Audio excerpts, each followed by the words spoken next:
Um, Great. Well, let's talk a little bit about the content that's here. In this little snippet, I'm just going to cover the basics of setting everything up. So we'll go through 1 through 6, and then in separate videos, I'll cover the other components of the evaluation. The welcome section is really just introducing yourself and trying to make the client feel as welcome and comfortable as possible. So a very clear script for you. Anytime you see black text, that's script that you talk through. Section 2 is letting them know what to expect and giving this little warning that you might interrupt a little bit.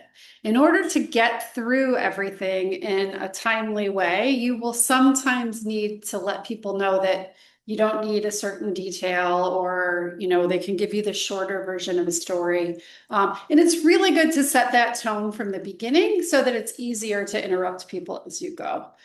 You might find that you have a client who does a lot of extra talking about things that aren't really related to the evaluation. And you can let them know, hey, I'm going to give you a signal sometimes when I've got enough information. So if you see my hand come up, just know I've got enough to answer the question and we're good to move on. Always, of course, needing to do that in a respectful and affirming way so that people don't feel like they don't get a chance to explain themselves, but just that you're respecting their time and your time.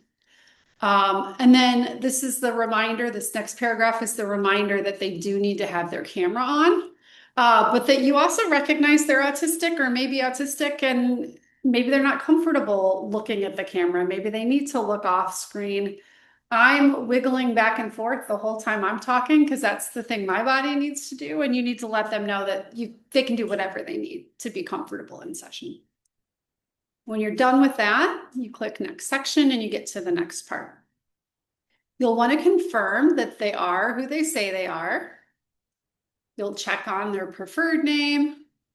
And then you want to ask, I need to make sure that I use the right pronouns in your report.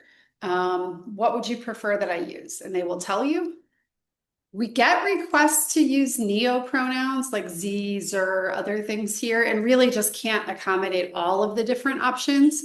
But if those come up, you can figure it out at that point. But if you can get to a he, she, they, them option, and even alternating is okay, we can readily accommodate that. Otherwise, we're going to need to figure it out on the back end for the client. Confirm their date of birth, and then make sure you know where they're living. And then once you confirm their state, you will get a warning if their state doesn't match a state where you're licensed. We want to make sure that where they are physically is a place where you are okay seeing them. And if not, the session will be discontinued. And then you get this little prompt to make sure they're in a quiet space. They almost always are, but every once in a while, somebody is at the playground, at Costco, just somewhere where we really cannot do psychological evaluation. And so if that's the case, we need to discontinue too. So there's a forced yes or no there. Then finally, a couple of questions just to make sure that the client is oriented and to help you understand. So the first one is, I'm going to use language in the report to describe you, and I want to be accurate. How do you describe yourself and your social and cultural identities? What do you think is important for someone to understand who you are? For some people, this will be a vital question, and they're going to give you some very crucial information. Other people might be very brief with it, and either is okay. We just want to make sure we're meeting the client where they are with how they need to be seen. And then this is a question that is more related to their mental status, but you just want to start by asking, what are you here for? What's the purpose of this appointment, and what's my job? I put that at the top rather than in the mental status interview, because if something's really off about what the client thinks they're here for or what they're expecting and what you're ready to do, I'd rather you know that at the beginning of the session and not at the end. Next is saying some nice things to help the client know more about themselves and build rapport. So letting them know that you really appreciate that they're taking this step to learn more, and that you're going to try your best to really understand. And then we ask if there are any hearing or vision issues. If they do say yes, then you're going to be asked via green text. So green text is for any little prompts for you or reminders for you or help for you. You're going to be asked then, what do they need for accommodation with regard to this? Many people with hearing problems have ways to accommodate themselves already, and it might not be an issue. You might notice at the bottom of my screen, it's turned red. And it says, go back to confirm identity and location section. And when I do, I find out I never actually made a pronoun selection. And I got that fixed, and then I never put this language in. So let's do that. And when I do that, you can see that the red box went away.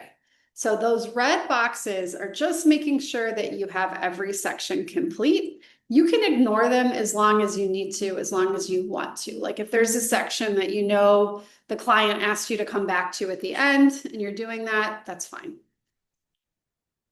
Next is asking, letting the client know what to expect. So it's explaining what's happening in your first appointment.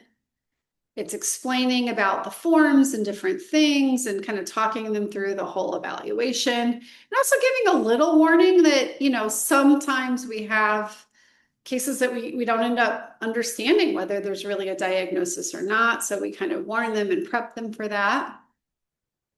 And then we go through the limits of the evaluation. So please read this really carefully. Number one, you can definitely recommend accommodations, but we can't make any kind of guarantee that things will be put in place by their school or their work. You can provide a short accommodations letter, and when we do this, it really is just the beginning of the report and the recommendations, and there's not really a lot of additional content. It's important to let people know that psychs don't do any additional forms. So we don't do FMLA forms or disability forms or things like that. Typically, we ask that clients go to their primary care physician or they go to a therapist who sees them over time, somebody who's got more information to bring. We're really only looking to see if autism is present or not. So we're not doing the kind of evaluation that helps us really understand the need for accommodations and in any detail, and also definitely not enough that gives us the data we need for a disability form. This is explaining the report and how that's going to look. And it is explaining you're only going to share it with the client. And then it goes into the limits of what we're going to share with people and also the limits of confidentiality in general. That should all be really familiar to you. There is a link here for clients who are concerned about privacy and concerned about their data. We've definitely seen a spike in requests for this kind of information in 2025. So just know it's there, and you can definitely share that with clients by copying and then pasting it right into your Zoom chat.